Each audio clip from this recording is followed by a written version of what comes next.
Ben and I started living together after getting engaged. He even invited his mother to live with us without consulting me, and treated me like a servant. One day, I was involved in a traffic accident and rushed to the hospital in an ambulance. The doctor said I might have a permanent disability in my leg, and to make matters worse, the perpetrator fled the scene and remains missing. Instead of showing concern, Ben and his mother hurled cruel words at me. "I'm going to marry a decent wife. I'll break off the engagement with someone who needs care, a defective product. She's not a match for Ben." A defective product should just disappear. Crushed by their heartless words, I was too shocked to respond and just watched them leave the room, laughing. Okay. Abandoning me in such a state, breaking off the engagement was unbearable enough, but to think there was someone else he wanted. To marry another woman and dump me, how much more can he insult me? A boiling anger surged from the depths of my stomach, heating my entire body. Remember this. I won't let this go. I am Tracy Manning, a 45-year-old housewife. I've been engaged to Ben, who is 2 years younger than me, for a year now. I met Ben through my best friend, Rachel. He liked sports and dining out, and was a fun person. Being not very articulate myself, I've always been drawn to people who are the opposite of me.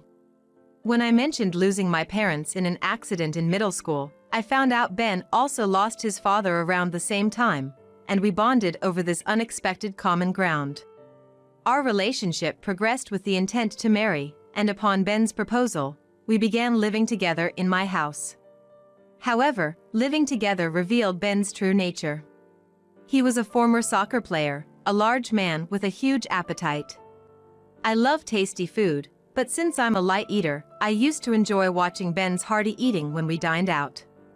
Seeing him happily polish off a large steak or pasta was truly satisfying to watch. However, Ben had a disposition that made him unsatisfied unless he ate large amounts of food at home as well.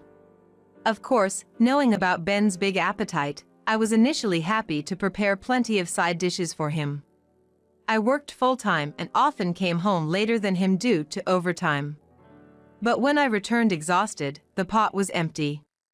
My dinner had disappeared from the fridge, leaving only shredded cabbage.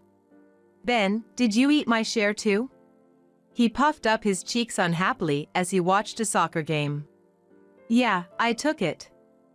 Mine was too little." I was dumbfounded. 2 beef steak, a soup full of ingredients, a heap of Caesar salad, and 2 plates of mashed potatoes still weren't enough for him. I swallowed my complaints and reluctantly bought my own dinner at a store. Similar incidents happened several more times, but I disliked confrontations and just prepared another meal instead. In retrospect, perhaps it was wrong of me to accept his behavior without showing my anger. Eventually, Ben's overeating began. Despite it being just the 2 of us living together, even if I prepared meals enough for 4 or 5 people, by the time I got home, everything would be eaten. If that wasn't enough, he would raid the cup noodles, frozen food, and even the frozen side dishes I set aside for my lunchbox. Even when I left notes saying, "I have plans for these. Please don't eat them," he would ignore them. Furthermore, Ben's overindulgence didn't stop even when we ate together. He would reach over with his fork to snatch meat or fish from my plate. When I protested, he would look at me as if he were confused. "You don't eat much, so I'm doing you a favor. It would be a waste if it went uneaten, right?" I was just about to eat that. "Check with me first." Sorry. He laughed it off and apologized, but at the next meal, he did the same thing again. Ben had always lived at home and couldn't cook at all. On the other hand, I had been living alone since moving out of my aunt and uncle's house when I graduated from college. So, I was in charge of everything from planning meals to shopping and cooking. While I could cook more food, considering the preparation and storage in the fridge, there was a limit to how much I could make at once. Naturally, during a health checkup 6 months into our living together, Ben was diagnosed as overweight and with high blood sugar. When I cautioned him to eat less, Ben puffed out his chest. A man should be big, it looks more imposing. Women need to be slim though. What is that supposed to mean? I was baffled, and Ben smirked and said, "You know, Tracy, it would be embarrassing if you got any fatter. I'll eat for you." Excuse me? I'm actually of average weight. Before I could finish speaking, Ben reached over and scooped up a large portion of a limited edition pudding from a popular store, stuffing it into his mouth before I could stop him. All that was left was a slight residue sticking to the bottom of the cup. "This pudding is really good. Buy some more, will you?" It's a hassle to queue up, so Tracy, please do it. Without showing any remorse, he left the table with a full smile. As I held back my irritation, his mother called. "Tracy, what time will you be coming home tomorrow?" "Me? Probably after 7 p.m. Wondering why she asked that, I vented about what had just happened. Then his mother scolded me. "Ben happily eats your terrible cooking. How dare you complain? But lately, he's been eating all the side dishes. He even raids the food I store at home." When I gently protested, she retorted fiercely. "Ben works hard, so let him eat plenty. You're barely working a decent job anyway." She yelled in a piercing voice and hung up the phone. I sighed and ended the call. As our cohabitation period extended, Ben's arrogance only grew worse. Initially, Ben helped with other household chores besides cooking, but after 6 months, he stopped doing them altogether. "Ben, when I come home late, please bring in the laundry. As we agreed before, I'd also like you to clean the bathroom." Ben, lounging on the sofa and fiddling with his phone, replied without looking up. "I'm beat when I get home from work. I'm hungry too. You should handle that stuff. I'm tired too. We decided this from the start." Ben frowned deeply, cutting off my words. "Stop nagging. I work at a major company and earn more than you do. Besides, you're a woman, you should be able to juggle housework and your job. Everyone else does." Ben would ignore me for days if he got upset. It was always me who had to apologize to end the fights. If I was already feeling uncertain about living with Ben, another troubling issue arose. Unexpectedly, my mother-in-law moved in without warning. "I'm home." "What?" I was speechless when I entered the living room. Large boxes were piled up in the corner. On the sofa, my mother-in-law sat beside Ben, watching TV and laughing carelessly. My mother-in-law had occasionally popped by before. She came to see Ben, not me. It was unusual to see her car in the parking lot on a weekday, but what was this about? "Oh, Tracy, welcome home. Please make dinner quickly. I'm hungry." "Mother, you're here?" "Ben, a moment." I beckoned Ben into the hallway and asked, "What's with the boxes?" "It should be obvious, these are my mom's moving boxes. From today, we'll be living together, so please be nice. This is so sudden, it's troubling." She raised her voice. "At least you could have discussed it with me first."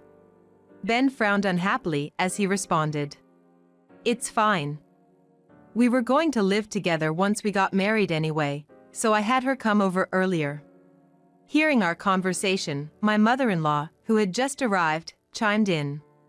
"He's the eldest son, it's common sense. Why do you need your permission?"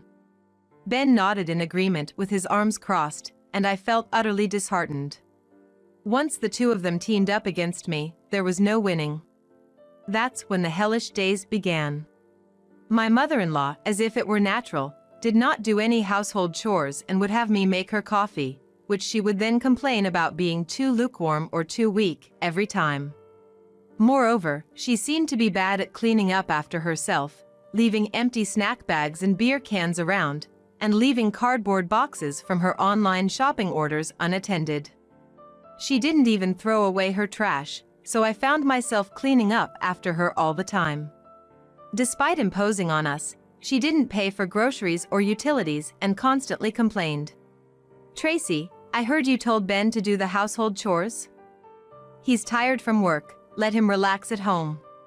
I work full-time too. I think it's common for working couples to share household duties.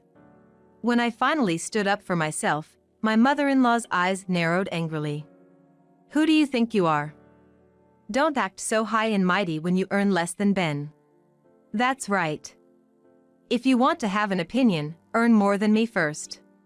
With my mother-in-law as a strong ally, Ben's arrogance only increased as we approached the first anniversary of our cohabitation. I regretted not waiting longer to live together before booking the wedding venue, but it was already too late. When he proposed, I was so thrilled that we immediately started visiting wedding venues and hastily booked one. I can hardly imagine having a happy married life with Ben and his mother now. When I introduced Ben to my foster parents, my aunt and uncle, they were as happy as if their own daughter was getting married. If he works at that company, that's reassuring. Ben is such a bright and nice guy. It's daunting to tell my aunt and uncle the truth. But I don't want to miserably resign myself to this situation. I've decided to call off the engagement and cancel the wedding. Just as I made up my mind, I was involved in a traffic accident. Someone called my name, and when I opened my heavy eyelids, I found myself inside an ambulance. An EMT peered into my face. Can you tell me your name? Yes. Tracy Manning. As I spoke, a sharp pain shot through my right cheek. And I couldn't feel my right leg. I could tell it was bent in a strange direction, but I couldn't move it. We'll be at the hospital soon. I was too groggy to grasp the situation. I should have been asleep in my bed last night, but I woke up in an ambulance. How did this happen? I had completely forgotten that I had gotten up, prepared for work, and ridden my scooter to work. After being rushed to the emergency room and having a CT scan, it was clear I had hit the right side of my head, but thanks to the helmet, there was no damage to my brain. The doctor said my memory confusion should resolve over time. The damage to my leg, however, was severe, with a fracture that would heal in about 2 months, but serious ligament damage. After the surgery on my leg and once the anesthesia wore off, the doctor came to explain the situation in my room. Full recovery of your right leg will be difficult. The doctor spoke solemnly. It is likely that walking on your own will be difficult in the future. As the doctor spoke, everything around me seemed to darken. I asked in a trembling voice, "Will I be disabled?" "Yes. You will likely need to use a wheelchair."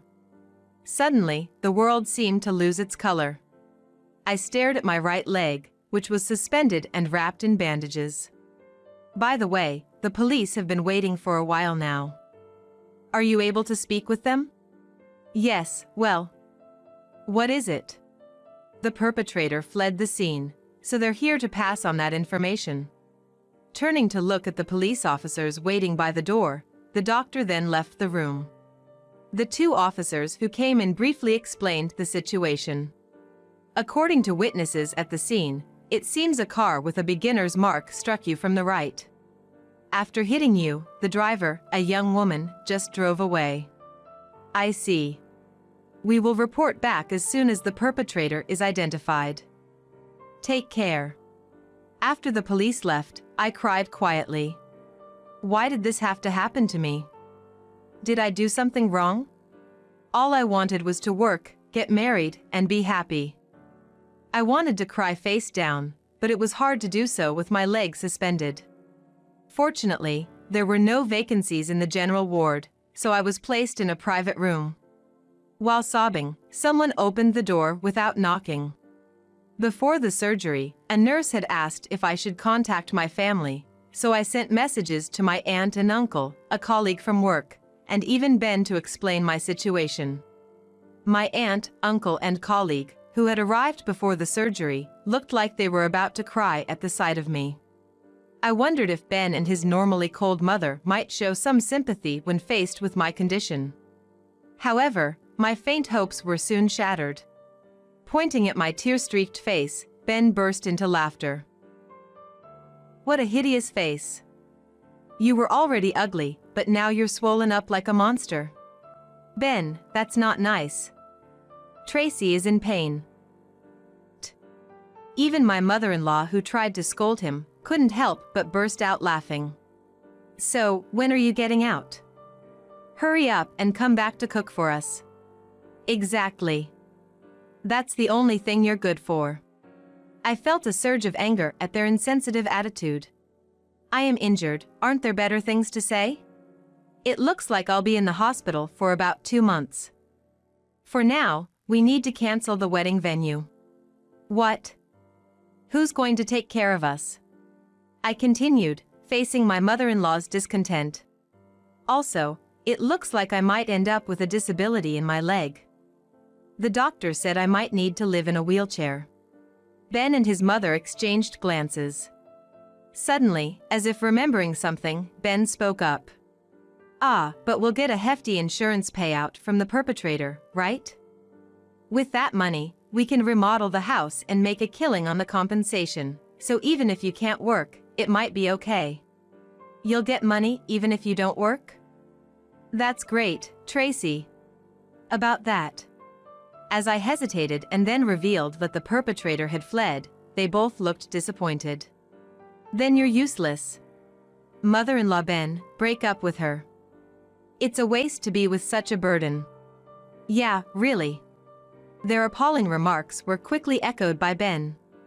Looking at my mother-in-law, he delivered a shocking line. Mom, I'm actually going to marry Samantha. I kept her around because she cooks well, but I should have dumped her sooner. See, I was right all along. With a triumphant smile, my mother-in-law turned her mean-spirited grin towards me. Ben will marry another young lady. Someone younger, prettier, and more obedient than you. All we have to do is change the name of the bride. There's no problem with the wedding next week. While grinning, Ben looked down at me as I lay in the hospital bed. I'm going to marry a decent wife. I'll break off the engagement with someone who needs care, a defective product. She's not a match for Ben. A defective product should just disappear. Crushed by their heartless words, I was too shocked to respond and just watched them leave the room, laughing. Okay. As the silence returned to the hospital room, I stared blankly at the ceiling, vividly recalling Ben and his mother's actions. Although engaged to me, Ben was also seriously involved with Samantha, planning to marry her. As I calmed down, a boiling anger surged from within, heating my entire body. To abandon me in this condition and break off our engagement was unforgivable, let alone that he had someone else he considered his main interest. How much more could he demean me? Remember this, Ben. I will not let this go. Hanging my leg and confined to the hospital room made the day incredibly tough. Thanks to strong painkillers, I could bear the physical pain, but being unable to move freely was very stressful. The daytime was still manageable. I could distract myself by watching TV or browsing comics and videos on my phone. The problem was at bedtime. Unable to move my body, it took a long time to fall asleep, and when I did, I was tormented by nightmares. In the darkness, I'd try to run from a ghost but couldn't move my legs, so I'd crawl away using my arms. But soon the ghost would catch up and almost attack me before I would wake up. Startled awake in my bed, my heart raced, and I was drenched in sweat. Breathing heavily, I would realize it was just a dream. Trying to sleep again was difficult, and I ended up just idly staring at my phone until morning. After having nightmares 2 nights in a row, I talked to a nurse, who gave me sleeping pills. Many patients apparently struggle with insomnia due to discomfort and the unfamiliar environment. Following the nurse's advice to take the sleeping pills, I was able to sleep soundly until morning, which relieved some of my distress. While I suffered, Ben was presumably enjoying his new married life. The thought disgusted me, but each time, I reminded myself. Soon Ben would come begging back. I would have the satisfaction of turning him away. 3 days after the accident, while I was lowering my dinner tray and absent-mindedly looking at my phone, Ben called. Ignoring his initial calls, He kept calling persistently, so reluctantly, I answered. Yes? Hey, what's going on? Ben blurted out without introducing himself. Knowing the reason, I coldly asked, "What do you want?" "A realtor came and told me to leave the house this week." "And why did you sell my car without asking?" "What I do with my own house and car is my business, right?" Hearing this, Ben whined pitifully. "I was planning to move Samantha into that house. And now you're kicking me out all of a sudden? That's crazy. I don't know about that." I sharply dismissed him. That house was built by my aunt and uncle as a graduation gift when I started living alone. I plan to keep living there, but if I'm going to be in a wheelchair, it needs major remodeling. I guess so. Ben finally understands and agrees. Just because the house is too big, I thought about putting it up for sale and moving to a single-story house. That's fine, but why are you kicking us out? Surprised by the question, I couldn't help but yell. Because you're strangers, obviously. We're not strangers, we're ex-fiancés. Ah, you're hesitating to call Samantha because you think you'd be in the way? Ben starts talking nonsense. I don't mind at all. It's a big 3-story house, so you can live on the first floor, Samantha and I on the second, and Mom on the third. That's how we can divide it up, right? Overwhelmed by the absurdity, I pressed my temples and took a deep breath. After all, it was you who forcefully proceeded with the idea of living with your mother, wasn't it? Feeling my irritation swell, I tried to speak calmly. Even the car, if you barely use it, I'll use it instead, you said and took it for a spin on your own. Don't you think that's presumptuous? Then Ben suddenly fell silent. After a moment, he muttered softly. Mom thinks that she bought the car and the house. You should just tell her the truth. What's the point of putting on airs as a family? As I spoke with mixed astonishment, Ben was taken aback. However, being naturally persistent, he pressed on further. Hey, please spare me from selling it. Mom likes it here, and if we move, she wants a rental of the same level. It's impossible to find one in a few days. If you're willing to pay a rent of $1,000, I might consider lending it to you. At my suggestion, Ben raised his voice in anger. Huh? You must be joking. Such a cold woman. He cursed without looking at himself. Fine, I'll figure it out myself. Ben said irritably and then hung up the phone. It was around the time when I was allowed to move to a wheelchair with the help of a nurse and got permission to enter the lounge and store. Ben and his mother came for their second visit. I assumed they would be disheartened after being kicked out of the house, but surprisingly, they were lively. Hey, poor man. The swelling on your face has gone down a bit, hasn't it? Still an ugly face, though. As the two of them teased me, I felt like I was dealing with kindergartners.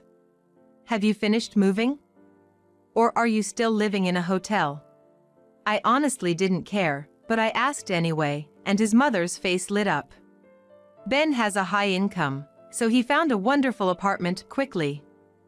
A new apartment on the 15th floor, the night view is beautiful.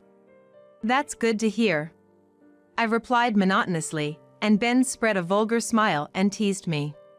With those legs, you must be out of a job, right? If the perpetrator isn't found, you'll have to pay all the hospital and outpatient fees yourself? If you keep going to the hospital without getting better, it's gonna cost a lot. Though I wanted to retort that the high-cost medical system reduces the personal burden, it was too much hassle, so I kept quiet, and his mother's voice became cheerful. You've always had bad behavior. It's all your own doing. A defective product should just cling to disability benefits and live poor forever. I'm enjoying newlywed life with Samantha. Unlike you, she's obedient to Mom. Even if I eat a lot, she doesn't make a face. She's such a good daughter-in-law.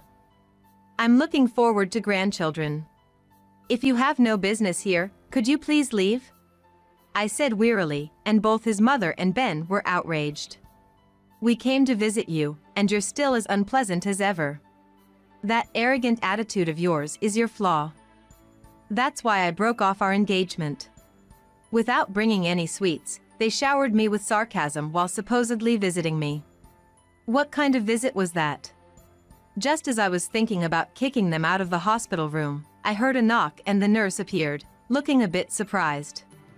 "Miss Manning, you have a visitor. May I let them in?" Wondering who it could be, I nodded to allow them into the room, and a timid-looking young woman in her early 20s appeared behind the nurse.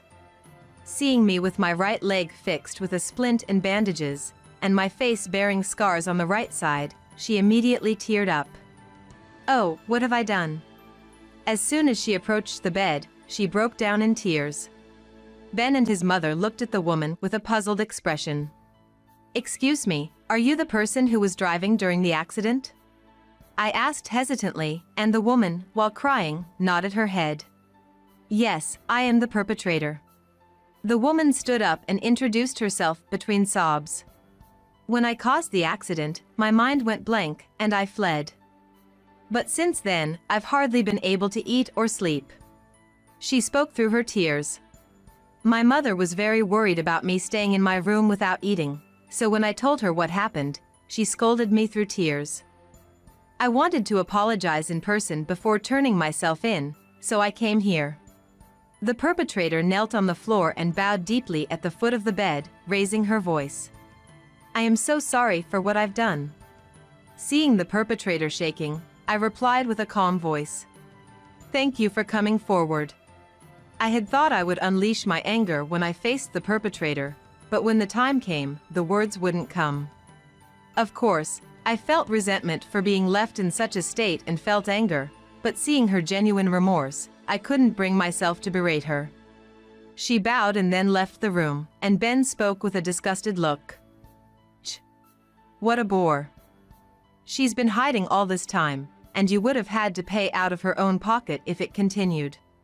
Ben, the chance of catching a hit-and-run offender is 52%.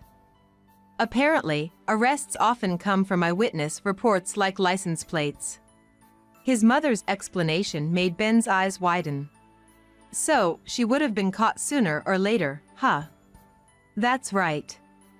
Also, apart from compensation, you'll receive the hospital allowance, won't you?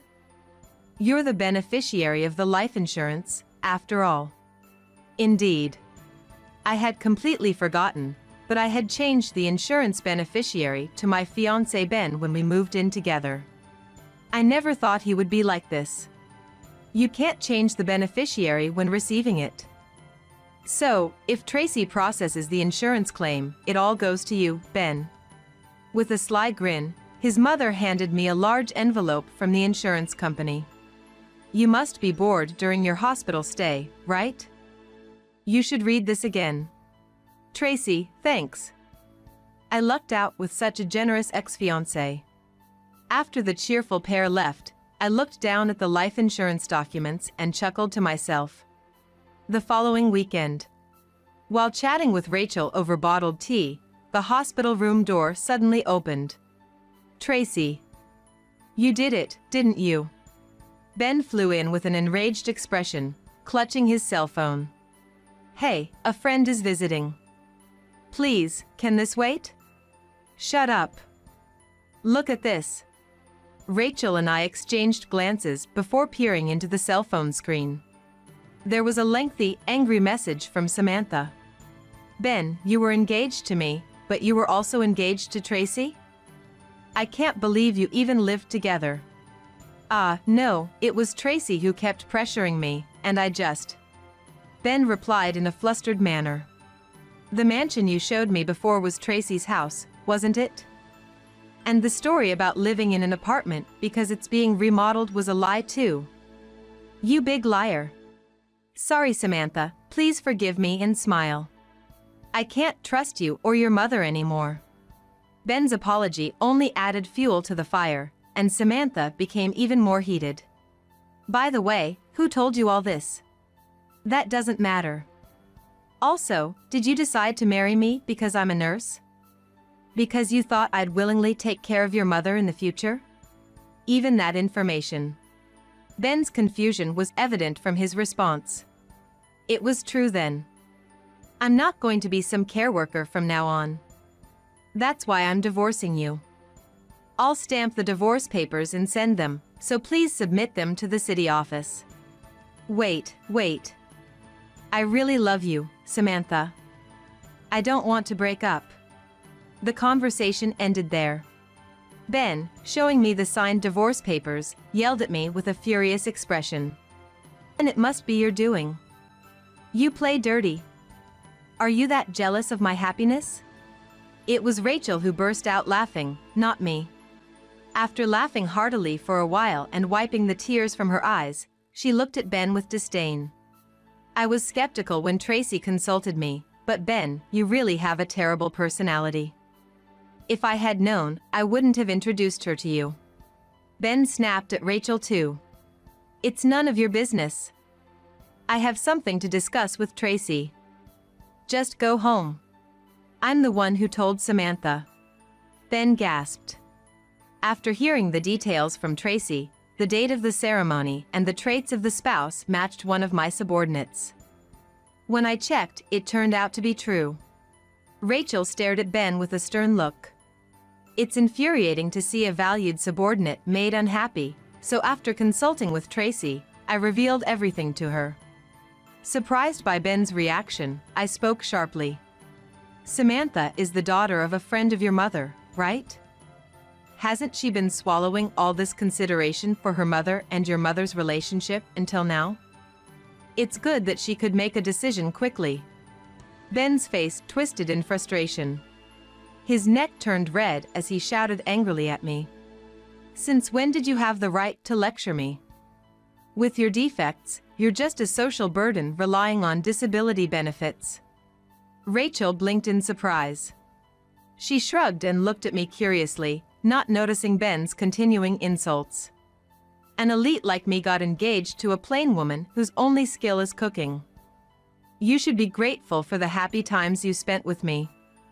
And yet, after all the complaints, you ruined someone else's happiness. Want to get sued, huh? Rachel looked at me with a resigned expression. Ben, don't you know about Tracy's background? I mentioned that my family is involved in the medical field. But if I told the real story, it seemed like Ben and his mother would start asking for money. Ah, that makes sense. Both of you, stop your annoying chatter. As Ben was berating us, there was a knock, and the door to the hospital room opened. A dignified man in a suit entered with a polite greeting. I apologize for my late introduction. I have just returned today from a conference in Germany. Yes, I heard about it. It's been a while, Director. As we exchanged greetings, Ben erupted in anger. I was still talking, old man. You should quiet down a bit. Your yelling is audible all the way to the nurse's station through the open door. Chastised in a commanding tone, Ben was at a loss for words. The director glared at him sharply and continued. The things you've been saying to Ms. Manning are unbearable. Do you even know who she is? She's my ex-fiancée, so I can say whatever I want. It's none of your business. The man frowned at Ben's insolent attitude and sighed deeply. If you have a complaint, say it clearly. Don't you know? Ms. Manning is the chairperson of this hospital. Ben seemed confused for a moment. After a brief pause, he burst into laughter. What are you misunderstanding? She's not a doctor, just a hospital staff member. Even if she's not a doctor, one can become a board member with the governor's approval. At the director's words, I smiled broadly. Right. I hadn't told Ben, but I inherited the land for the hospital chain from my parents. It's worth about $29 million in total. Ben's mouth agape, Rachel delivered the final blow. Tracy even declined the VIP private room offered to her because she didn't want to show favoritism, didn't she? Of course. Such rooms should be kept available for seriously ill patients. The director beamed with pride. As expected, Ms. Manning. That's why the board members respect you so much. Ben, stunned for a while, came to his senses and looked embarrassed. As we were enjoying the conversation, he tried to sneak out of the room, but stopped when his phone rang. "Mom? I'm coming home now." "What?" Ben blinked rapidly and suddenly turned pale. As we watched him curiously, he asked me quickly, "Tracy, when will the life insurance be deposited?" "It won't be." I stopped the process since Ben is the beneficiary. Ben let out a groan of despair and collapsed on the spot. "What happened?" "My mom charged $50,000 on my card for shopping." He muttered in a fading voice. "What?" "She went on a shopping spree for brand goods. She planned to repay it with the life insurance." I laughed in disbelief. Such a thing she would do. Then Ben looked up at me with a sly smile. "Hey, Tracy. If you have $29 million in assets, you can pay off our debt quickly, right? As a favor, since we were engaged." I was stunned. After all, he had used me and mocked me as a poor defective person, and now he dares to say this? "You have some nerve." I held back an angry Rachel and smiled kindly at Ben. "That's tough. But you're an elite employee, so you should be able to pay off that much debt quickly. Unlike me, a defective, you can work hard, so you'll be fine. There's no need for me to help." Ben looked at me with a grimace, unable to retort, and left the room with a slouch, a changed man. The next day, Ben was called by his department head at work and severely reprimanded. Ben's client had proposed canceling a contract. The client had visited the hospital to see a friend the previous day and overheard Ben's abusive rant towards me in the hallway. Disillusioned because the voice was unmistakably Ben's, they were disappointed. It was a major contract, so the loss was significant, and Ben was demoted and relocated to a regional office as a result. His colleagues treated him coldly after learning the reason for his transfer, and Ben, feeling reckless, quit the company. He now works multiple part-time jobs to pay off the enormous debt his mother created. His mother stayed after arguing with Ben over the debt. With Ben's salary reduced, they couldn't afford the condo's management fees and moved to a shabby apartment. Being poor at keeping things tidy, their room quickly turned into a garbage dump, making them the butt of neighborhood jokes. After driving out Ben and his mother, I had planned to sell the house and move to a single-story home. However, as my leg was healing, I canceled the house sale and decided to continue living there as before.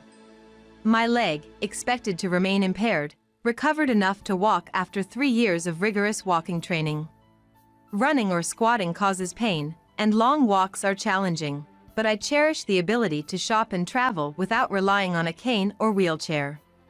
The perpetrator of the accident that led to my injuries was arrested for negligent driving causing death but received a suspended sentence due to visible remorse and opted for a non-prosecution settlement. They surrendered their license and are now living a reformed life. I also received compensation for the broken engagement through a lawyer from Ben. Although I have plenty of money, I insisted on collecting it as a matter of principle.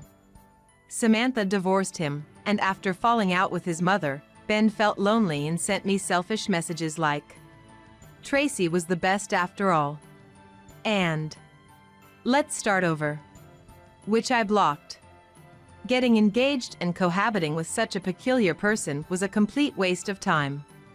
However, through this ordeal, I grew closer to Rachel, and being hospitalized helped me see the strengths and weaknesses of the hospital I oversee. I relayed these findings to the board members, striving to reflect them in my work.